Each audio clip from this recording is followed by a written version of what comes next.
जय माता दी दोस्तों, आसान राह में आपका बहुत बहुत स्वागत है। दोस्तों, मार्गशीर्ष मास के शुक्ल पक्ष में जो एकादशी होती है उसे मोक्षदा एकादशी कहते हैं। यह एकादशी सभी पापों का अंत करने वाली एकादशी के रूप में प्रतिष्ठित है। इस दिन शास्त्रों में तुलसी की पूजा का विशेष महत्व बताया गया है। मान्यता ये भी है कि इस व्रत को करने से व्रती ही नहीं बल्कि उसके पितरों को भी मोक्ष की प्राप्ति होती है, मोक्ष के द्वार खुल जाते हैं। इस साल मोक्षदा एकादशी का व्रत 25 दिसंबर को है। मोक्षदा एकादशी की कथा सुनने से यज्ञ के बराबर पुण्य प्राप्त होता है। कृष्ण जी ने दिया था इस दिन गीता का उपदेश। इस दिन मोक्षदा एकादशी का ही दिन था जब श्री कृष्ण जी ने कुरुक्षेत्र में के मैदान पर अर्जुन को गीता का उपदेश दिया था। इसलिए पुराणों में ये तिथि गीता जयंती के नाम से विख्यात है। इसी दिन सभी को गीता का थोड़ा सा पाठ जरूर करना चाहिए। इस दिन दान पुण्य करने से पितरों के नीच योनि से मुक्ति मिलती है। माना जाता है कि गीता का ज्ञान रूपी प्रकाश अज्ञानता के अंधकार को मिटा देता है। इसे वैकुंठ एकादशी भी कहते हैं। मोक्षदा एकादशी व्रत से लाभ। वैकुंठ एकादशी को मुक्कोटी एकादशी भी कहा जाता है। ऐसा माना जाता है कि इस दिन वैकुंठ, जो कि भगवान विष्णु का निवास स्थान माना जाता है, उसका द्वार खुलता है। जो लोग इस एकादशी का व्रत करते हैं उन्हें स्वर्ग की प्राप्ति होती है और उन्हें जन्म मरण के चक्र से मुक्ति प्राप्त हो जाती है। मोक्षदा एकादशी का शुभ मुहूर्त। एकादशी तिथि आरंभ हो रही है 24 दिसंबर दिन बृहस्पतिवार की रात 11:17 से।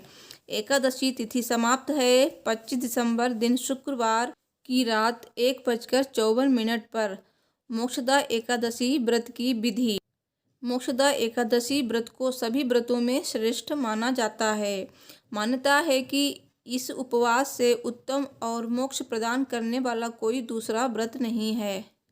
इस व्रत को करने से व्रती और उसके पितरों के लिए मोक्ष के द्वार खुल जाते हैं। व्रत कथा को श्रवण व पाठन करने से अनंत फल की प्राप्ति होती है। इस उपवास को करने वाले की सभी मनोकामनाएं पूर्ण होती हैं।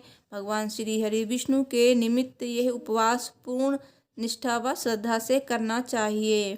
मोक्षदा एकादशी पापों के बंधन से मुक्त कराती है। इस दिन व्रत करने वाले को सुबह जल्दी उठकर नहाना चाहिए। इस दिन पूरे घर में गंगा जल छिड़कें। भगवान को गंगा जल से स्नान कराएं। मोक्षदा एकादशी के दिन सबसे पहले श्री गणेश जी की पूजा करनी चाहिए। फिर भगवान विष्णु और माता लक्ष्मी की पूजा तुलसी, गंगा जल, अक्षत, पुष्प, रोली, चंदन और धूप दीप से करनी चाहिए। साथ ही पुरुष सूक्त और श्रीमद् भगवद गीता और विष्णु सहस्त्र नाम का पाठ करना चाहिए।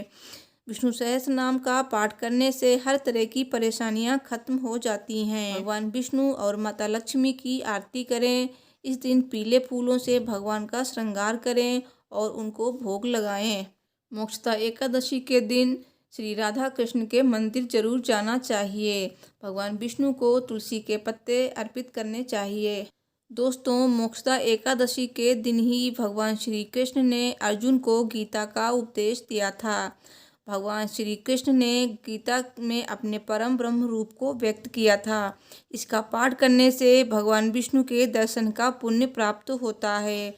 इसमें ज्ञान, कर्म और भक्ति के रूप में योग का समाज उपयोगी व्यवहारिक दर्शन मिलता है। दोस्तों, भगवान श्री कृष्ण और भगवान विष्णु की पूजा में तुलसी का बहुत ही ज़्यादा महत्व है। भगवान श्री हरि विष्णु तुलसी जी के बिना भोग भी स्वीकार नहीं करते हैं।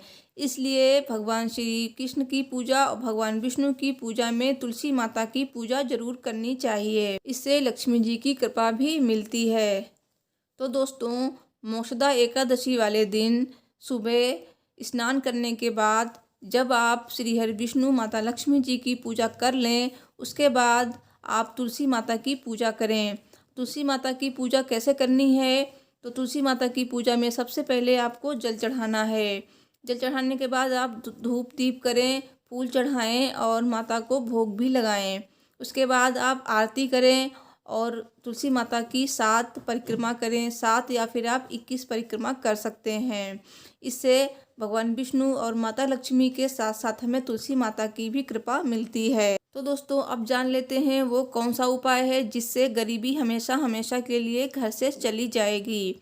तो दोस्तों जो जल आप माता तुलसी को अर्पित कर रहे हैं, उस जल में आपको 2 चम्मच कच्चा दूध मिक्स कर लेना है और इस दूध मिक्स जल को आपको तुलसी माता को अर्पित करना है। साथ ही आपको ओम नमो भगवते वासुदेवाय नमः का जाप करना है 108 बार। इसके बाद माता तुलसी की आपको आरती करनी है। आरती करने के बाद आपको माता तुलसी से विनती करनी है कि वे आपकी मनोकामना पूरी करें। जो भी आपकी मनोकामना है वो आप बोल सकते हैं। तो इससे आपको माता तुलसी की कृपा मिलेगी और गरीबी आपके यहाँ से हमेशा हमेशा के लिए चली जाएगी। साथ ही आपको भगवान विष्णु और माता लक्ष्मी की भी कृपा मिलेगी। इससे आप धन धान से परिपूर्ण हो जाएंगे। तो एकादशी वाले दिन आप इस उपाय को अपनाकर गरीबी हटा सकते हैं और माँ लक्ष्मी, भगवान विष्णु, साथ ही माता तुलसी की कृपा बनेगी और आपके यहाँ धन की वर्षा होगी। तो दोस्तों मुझे उम्मीद है कि मेरी वीडियो आपको अच्छी लगी होगी। वीडियो कैसी लगी? अच्छी लगी हो तो लाइक कीजिए, शेयर कीजिए और मुझसे जुड़े रहने के लिए मेरे चैनल आसान राह को सब्सक्राइब कीजिए। सब्सक्राइब के बाद पास ही लगे बेल आइकन को भी प्रेस कीजिए ताकि आपको मेरे हर न्यू वीडियो की नोटिफिकेशन मिल सके और आप मेरे वीडियो देख सकें।